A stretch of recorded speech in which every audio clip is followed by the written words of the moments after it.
Good morning. Single mother দীপলিনাস লাইফস্টাইলে তোমাদের সবাইকে আরও একবার অনেক স্বাগত। একটা দিন মাঝখানে ছুটি নিয়ে নিয়েছিলাম, কিচ্ছু ইচ্ছে করছিল না, কিচ্ছু ভালো লাগছিল না। তাই ভাবলাম আর যখন ভালোই লাগছে না তখন একটু খানিকটা সময় ছুটি নেওয়াই যায়। তাই তোমাদের কাছ থেকে পারমিশন নিয়ে ছুটি নিয়ে নিয়েছিলাম, কিন্তু আবার চলে এসেছি। নিজের কাজ তো নিজে করতেই হবে। এক আধ দিন শরীর খারাপ লাগলে বা ভালো না লাগলে আমরা তো অফিস থেকেও ছুটি নিই, সেরকমই তোমাদের কাছ থেকে ছুটি নিয়ে নিয়েছিলাম। আজকে কিন্তু পুরো দমে চলে এসেছি। কাজ তো করতেই হবে, বেঁচে থাকতে গেলে কাজ অবশ্যই করতে হবে। আজ সারবার সকালবেলা রান্নাঘর থেকে ব্লগটা শুরু করছি। ভেবো না যে মেয়ের পরীক্ষা নেই, মেয়ের কিন্তু পরীক্ষা আছে। তবে আজকে কি হয়েছে, সকালবেলা এতটাই এনার্জি বেড়ে গেছে যে সকালে রান্নাঘরে ঢুকে প্রায় সমস্ত রান্নাই কমপ্লিট করে ফেলবো। এই যে বেগুন ভাজা বসিয়ে দিলাম, বেগুনটা খুব অল্প তেলে ভাজবো বলেই আমি রান্নাঘরে ঢুকেছি। তোমরা তো জানো মায়ের হাতে খুব কম তেলে হয় না, সেজন্য আমাকে ঢুকতে হয়েছে। ওদিকে বেগুন ভাজাটা বসিয়ে দেখলে কড়াইটা নেড়ে প্রত্যেকটা বেগুন ভাজার গায়ে তেল মোটামুটি লাগানোর চেষ্টা করলাম, লাগিয়ে চলেও এসেছি ঢাকা দিয়ে, ও সেদ্ধ হয়ে যাবে। আমি এবার চলে এলাম ঘরটা গোছাতে। ঘরের বেডটা ক্লিন করে ঝটপট করে আবার চলে যাব রান্নাঘরে। বেগুনটার কি অবস্থা দেখতে হবে তো, এইভাবেই ম্যানেজ করে চলে যাচ্ছে কোনো রকম। আর মেয়ে কী করছে অবশ্যই দেখাবো, মেয়ে কী করছে। একটুখানি সকালবেলা আগে পড়িয়ে নিয়েছি, তারপরই ভিডিওটা শুরু করেছি আর রান্নাঘরেও ঢুকেছি। তার আগে মা ওই কাটাকাটিগুলো করে দিয়েছে, তো আমি বললাম আমি রান্নাটা করে দিচ্ছি, তোমাকে করতে হবে না। এই দেখো মেয়ে কী করছে, পড়াশুনো করে এবার দিয়ানের কাছে খাচ্ছে, দিয়ানের কাছে খেতে বসেছে। আমাদের খাওয়া কিন্তু কমপ্লিট হয়ে গেছে, বুঝলে। ও এবার বসে বসে খাচ্ছে। মাকে বললাম আমি রান্না যখন করছি তুমি তাহলে বসে বসে খাইয়ে দাও। মা ওকে খাওয়াচ্ছে আর একটুখানি ফোনও দেখে নিচ্ছে। মায়ের হাতটা বললামই তো একটু বেশি নাড়ানাড়ি এসব করলে ব্যথা করছে, ওই জন্যই আর কি যতটা রেস্ট দেওয়া যায়। তবে যেদিন আমার ইচ্ছে করে না বা আমার সময় থাকে না, মা করে না এরকম নয়। তবে যখন আমার সময় থাকে আর বা আমার করতে ইচ্ছে থাকে তখন আমি বলি আমি করে নিচ্ছি, তোমাকে করতে হবে না। খুব অল্প তেলে তো, তাই একটুখানি বেগুন ভাজাটা না সময় লাগছে, না হলে এতটা সময় লাগে না। যদি বেশি করে তেল দিতাম, ছাঁকা তেলে ভেজে নিতাম, তাহলে এতক্ষণে বেগুন ভাজা 4 বার ভাজা হয়ে যেত, এতটা সময় লাগতো না। এরপরে বেগুন ভেজে মা বলছিল গ্যাসটা অফ করে তুই তোর কাজে চলে যা, কিন্তু আমি কি করলাম বলো তো, আমি বললাম গ্যাসটা যখন জ্বলছে, কড়াইটা যখন গরম আছে, মাছ ভেজে মাছের ঝোলটাও করা হয়ে যাবে গরম কড়াইয়ে, না হলে বন্ধ করে দিলে সেই কড়াইটা আবার নতুন করে গরম করতে অনেকটা সময় লেগে যাবে, গ্যাসটাও বেশি খরচা হবে। তো ওই জন্য আমি বললাম না, মাছের ঝোলটা তো সেরম কোনো ঝামেলা নেই, আমি করে নিচ্ছি ঝটপট করে, সেরম একটা প্রবলেম হবে না। আর হাতে দেখছি অনেকটা সময় আছে, করেও নিতে পারবো। ওই যে প্রথমেই বললাম আজ ফুল এনার্জি নিয়ে নেমেছি, যেমন ব্লগ করতেও এনার্জি আছে আর তেমনি তোমার রান্না বান্না সব করতেও এনার্জি আছে। চলো এবার রান্নাটা করি। আজকে একদম এক্সপার্ট হয়ে গেছি আমরা, বুঝলে। সমস্ত রান্না প্রায় কমপ্লিট। মাছের ঝোলটা বসিয়ে দিয়েছি, বেটুর এখনো 10টা বাজেনি, বেটুর যাওয়ার সময় হয়নি, ওর খাওয়া হলো, আমাদেরও টিফিন খাওয়া হয়ে গেল। তো এবার স্নান করব, বেটুকে স্নান করাতে হবে, বেটুকে রেডি করতে হবে, দিয়ে বেটুকে নিয়ে যেতে হবে। ওই জন্য সকাল সকাল করে সব রান্না হয়ে গেল। মা কেটে দিয়েছিল বেগুন ভাজাটা, মানে আজকে কোনো সবজি নেই ঘরে, এটাই হচ্ছে মেন সমস্যা। বেগুন আছে, যেটার হয় ভাজা হবে নাহলে পোড়া হবে। আজকে শুক্রবার, মেয়ের জন্মবার, আমি পোড়াটা খাবো না, সেজন্য ভাজতেই হবে। আর ভাজাটা আমি বললাম, মা বললো তুই ভাজ, মানে আমি কম তেল, একদমই কম তেল, মানে একদম শ্যাঁকা শ্যাঁকা করে ভেজেছি, মানে কড়াই জাস্ট তেলটা বুলিয়ে নিয়ে বেগুনগুলো দিয়ে ঢাকা দিয়ে সেদ্ধ, আর ওই পোড়া পোড়া ভাব, পোড়াও হলো না আবার ভাজাও হলো না, ওই রকম ভাজবো বলেই আমি ভাজলাম। তারপরে মাছগুলো ভেজে নিলাম। দেখলে যখন কড়াইটা গরম আছে, করতে তো তাড়াতাড়ি হবে, মানে তাড়াতাড়ি হয়ে যাবে জিনিসটা। আর ওই জন্য মাছের ঝোলটাও বসিয়ে দিলাম। কিচ্ছু না, আজকে শুধু জিরা গুঁড়া দিয়ে পাতলা ঝোল করব, পেঁয়াজ টমেটো দিয়ে, আর আলু দেব। আর কোনো সবজি নেই যে আলুর বদলে সেটা দেব, আর কোনো সবজি নেই। আজকে আলু দিতেই হবে, আমি খাবো না হয়তো। ওরা খাবে, কিন্তু আমি খাবো না, কারণ আজ মাকে বললাম তুমি আলু দিচ্ছ, মা বলছে কী করবো, আর কোনো সবজি নেই বেগুন আর আলু ছাড়া। কালকে শনিবার, কালকে সবজি বাজারে এখানে সুফল বাংলা আসবে, যাওয়া যাবে, তো আজকে ওই দিয়ে চালিয়ে নেবো মোটামুটি। এরপরে যাব বেটুকে স্নান করাতে, মাই করিয়ে দেবে বললো, কারণ যেহেতু আমি রান্নাটা করছি, মা বললো আমি স্নানটা করিয়ে দিচ্ছি, তারপরে আমি রেডি হয়ে বেরিয়ে যাব, মা তারপর স্নান করে পুজোটা করবে, তাহলেই কাজ হয়ে যাবে। তো চলো আবার পরে আসবো, একটু পরে রান্নাটা দেখি। আলুটা দিয়েছি, আলুটা আজকে সেদ্ধ করিনি, ওখানেই সেদ্ধ করবো, আজকে আবার সিটি দেওয়াটা হয়নি, তো ওখানেই হয়ে যাবে, জল দিয়ে দিলে ও সেদ্ধ হয়ে যাবে। তো চলো আবার পরে আসবো। আবার টুকটাক এদিক ওদিকের কাজ করে রান্নাঘরে চলে এসেছি। মশলা কষতে দিয়ে গেছিলাম যে পেঁয়াজ আলু সমস্ত কিছু ভাজা করতে, দেখলাম প্রায়ই ভাজা হয়ে গেছে। এবার দিয়ে দিলাম একটু জিরে গুঁড়ো আর একটুখানি লঙ্কার গুঁড়ো দিতে যাচ্ছিলাম, তবে ভাবলাম না, মেয়েরও তো ঝোল হবে এখানে, তাহলে আগে দেওয়া যাবে না, ওরটা তুলে নিয়ে তারপরেই দেব, সেজন্যই আর দিলাম না লঙ্কাটা। স্নানটা করে আসি, টাইম যখন আছে, বেটু স্নান হয়ে গেছে, আমারও তরকারিতে জল দিয়ে দিয়েছি, আলুটা সেদ্ধ হবে, মাছটা মাকে বললাম দিয়ে, আর ধনে পাতা একটু দিতে, তাহলেই রান্না হয়ে যাবে। আমি স্নানটা করে চলে আসি, বুঝলে, টাইম আছে যখন, এসে আর তখন করতে ইচ্ছে করে না, এখনই করে চলে আসি, তখন আবার সেই ড্রেস ছাড়ো, আধা ঘন্টার জন্য স্নান করো, আবার ড্রেস পরো, তার থেকে একবারে ওই ড্রেসটা পরেই থেকে যাব, ওকে নিয়ে চলে আসবো, এটাই। চলো আবার পরে দেখা হচ্ছে, ওকে আগে ছেড়ে টেড়ে দিয়ে আসি তারপরে। মেয়েটার না বেশ ঠাকুরের প্রতি ভক্তি আছে জানো তো, ছোট্টবেলা থেকেই দেখছি, মানে ঠাকুরের মন্ত্র বলো বা যাই বলো একবার শুনলেই মনে রাখছে, বা যেটা ওকে একবার শিখিয়ে দেওয়া হচ্ছে সেটাও ভুলছে না। রাত্রিবেলা করে মার কাছ থেকে মহামৃত্যুঞ্জয় শিখেছে, রাত্রিবেলা শোয়ার আগে ওটা ওকে করতেই হবে। ধরো শুয়ে পড়েছে, হঠাৎ করে ওর মনে পড়েছে যে আজকে করা হয়নি, মাম্মা মন্ত্রটা বলা হলো না, দিয়ে আবার আমি বলবো, ও বলবে, প্রণাম করবে, তারপরে গিয়ে শোবে। এদিকে দেখো পর্দা, ঠাকুরের সিংহাসনে পর্দা সরালো, উদি নামালো, উদি লাগিয়ে দিলাম, ঠাকুর প্রণাম হলো, বাবাকে প্রণাম হবে, দাদানকে প্রণাম হবে, বুড়া বাবাকে প্রণাম, সবাইকে প্রণাম করে সবার আশীর্বাদ নিয়ে আমার মেয়েটা পরীক্ষা দিতে যাবে। রান্না যখন হয়ে গেছে দেখিয়েই দিই একবারে যাওয়ার আগে, এই যে বেগুন ভাজা আর এই কালকের ফুলকপিটা গরম করে রেখেছি, আর এই যে আমাদের মাছের ঝোল। ফুলকপিটা ঢুকিয়ে দেবো কেন, রাত্রে হবে? এটা বেটু, এটা আমাদের মাছের ঝোল, ব্যাস, আর এবার শুধু ভাতটা হবে, আর কিচ্ছু না। এই যে আমার বেটু রেডি।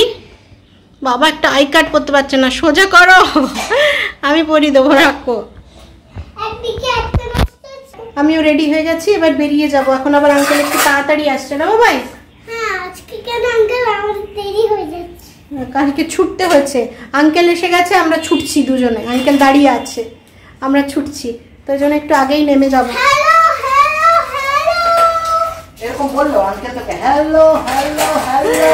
তো চলো এবার যাওয়া যাক, বেরিয়ে যাই। কটা বাজে? 10:30, 35-এর পরে। এই যে জলের বোতল আর ব্যাগ, ব্যাগে তো কিচ্ছু থাকে না। হ্যাঁ, তারপর তুমি বলো কি বলবো।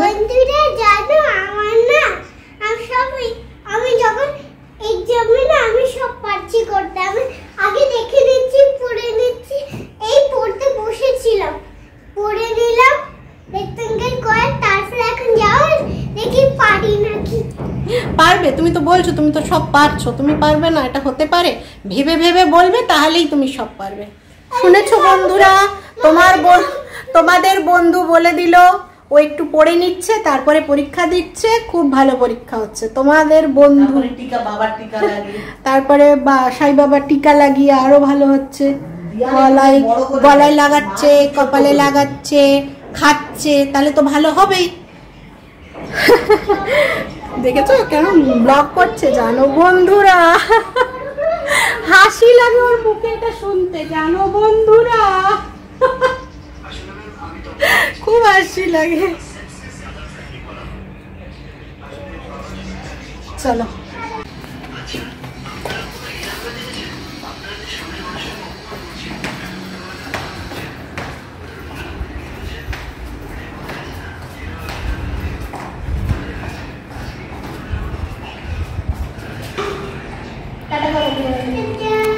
Bye bye.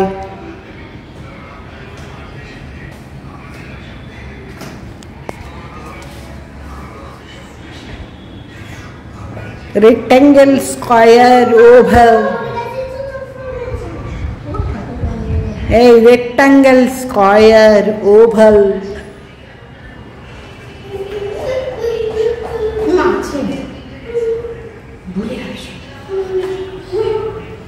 কোন সিলিন্ডার? হ্যাঁ, ঠোঁটেও দিয়েছি, মাখালাম তোর সামনেই তো।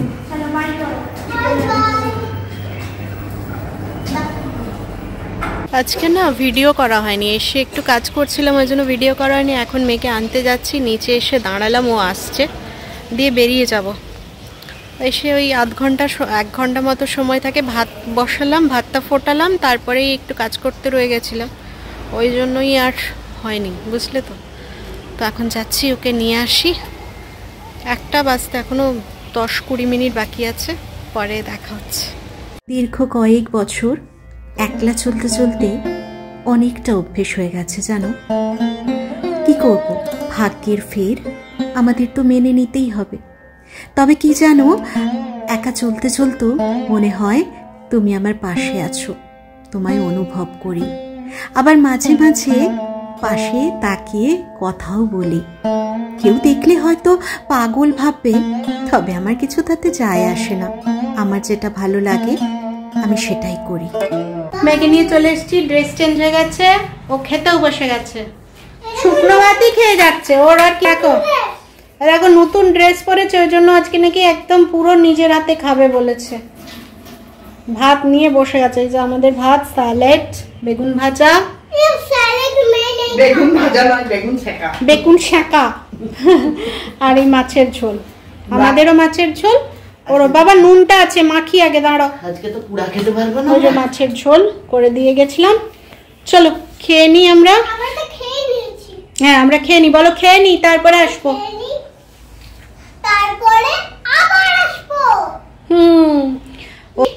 তারপরে আবার আসবে।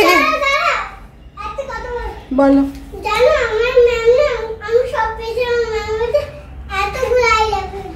ও সব পেরেছে বলে ওর ম্যাম বলেছে ওকে এতগুলো আই লাভ ইউ দেবে। চলো এবার ফোনটা চার্জ নেই, একদম চার্জে দিয়ে দিই, বুঝলে, ততক্ষণে খাওয়া হয়ে যাবে, চার্জটাও খানিকক্ষণ হয়ে যাবে, তারপর তো আছেই কাজ, পরে আবার আসছি। আজ তোমাদের একটা কথা বলি, এখনো পাকাপাকি কিছু ঠিক হয়নি, তবে এবার মনে হচ্ছে এখানকার পাট চোকাতে হবে। এখানকার পাট চোকানোর সময় এসে গেছে। মেয়েটা বড় হচ্ছে তো, মেয়েটার কথা ভেবে একটা ডিসিশন নিতেই হবে। তাই ভাবছি এবার এখানকার পাট চুকিয়ে বরাবরের মতো যেখানে স্থায়ী থাকতে পারবো সেরকম কোনো জায়গায় গিয়ে থাকবো। আর কতদিন যাযাবরের মতো এদিক ওদিক ঘুরি বলো তো। হ্যাঁ, এবার তো একটা জায়গায় বসতেই হবে, একটা জায়গায় মেয়েটাকে বড় করতে হবে। আমি একা থাকলে অতটা ভাবতাম না, যেখানে খুশি মা মেয়ে ঠিক থেকে যেতাম। কিন্তু ওই যে মেয়েটা আছে, ছোট্ট মেয়েটা, ওর কথা তো ভাবতেই হবে, ওর ভবিষ্যতের কথা ভাবতে হবে। সেই ভেবেই মনে হচ্ছে এবার এখান থেকে চলে যেতেই হবে। তবে আবারও বলছি, এখনও কিছু পাকাপাকি কোনো বন্দোবস্ত করে উঠতে পারিনি, তবে চিন্তা ভাবনার মধ্যে আছে। আর আমার চিন্তা ভাবনার মধ্যে থাকলে মনে হয় কতক্ষণে তোমাদেরকে জানাই, কতক্ষণে তোমাদেরকে বলি, তাই একটুখানি বলেই দিলাম। না হলে ভেবেছিলাম যে পুরো পাকাপাকি যদি কিছু করতে পারি, যদি সম্ভব হয় তাহলে তোমাদেরকে জানাবো। কিন্তু ওই যে তোমাদেরকে যে বড্ড আপন ভেবে ফেলেছি, তাই বলে দিলাম, মনে হয় চলে যেতেই হতে পারে।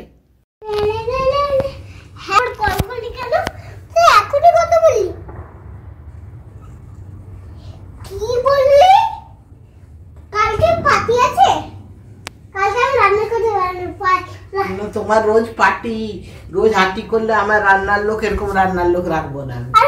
আমার এখন শরীর খারাপ, আমার আর আমার মেয়ের। এখন তুমি 2 দিন রান্না করে খাওয়াতে পারছো না আমাদেরকে।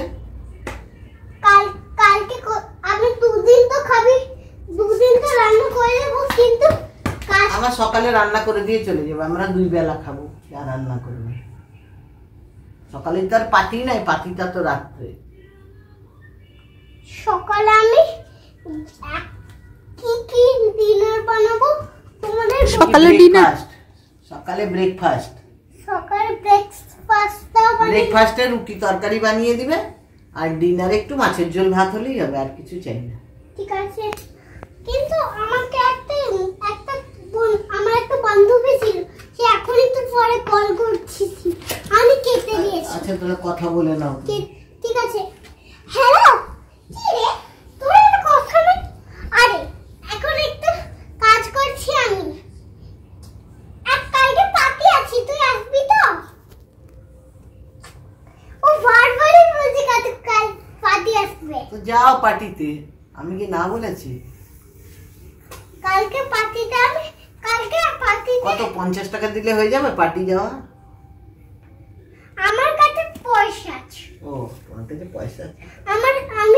আমাদের বন্ধুরা 1000 টাকা দিয়েছে, আমি 1000 টাকা। আচ্ছা আচ্ছা, তাহলে তো ঠিক আছে, তোমার পয়সা আছে।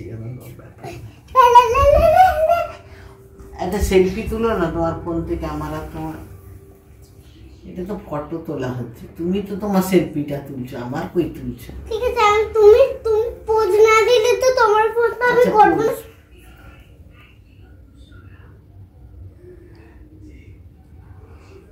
হ্যাঁ এরকম।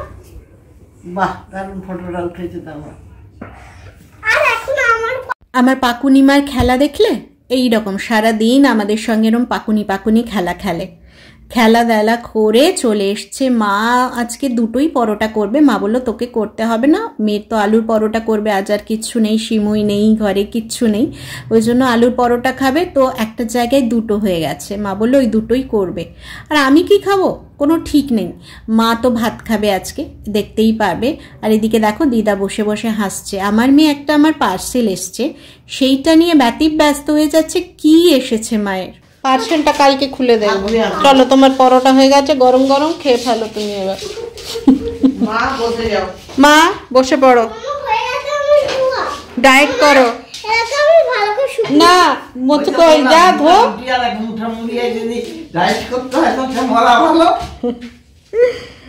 ডায়েট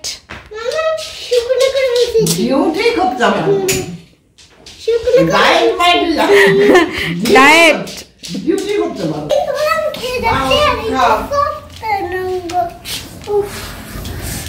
বাড়ি ঠান্ডা, বাবা আসবি না, চল চলো যাও। মা মায়ের জোগাড় করছে খাওয়ার। আজকে আমার মা ভাত খাবে, ইচ্ছে গেছে দুধ। তুমি খেতে বসো না, ওই জন্য পাপড় ভাজছে, পাপড় ডিম ভাজা, বেচারা খেতে পাচ্ছে না নাতনির জন্য। কিন্তু ও এক্ষুনি খাবে করবে।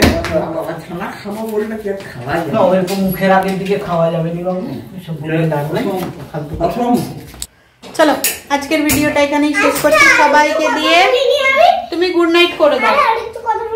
বলো কি বলছো? আসলে না ডিমটা খাচ্ছিল, কিন্তু হঠাৎ আমি চাইলাম বলে বন্ধ করে দিয়েছে। আমি যেটাই চাই সেটাই ওরা বন্ধ করে দেয়। এরকম বলছে ও মা, ও যেটাই চাই আমরা নাকি সেটাই বন্ধ করে দিই।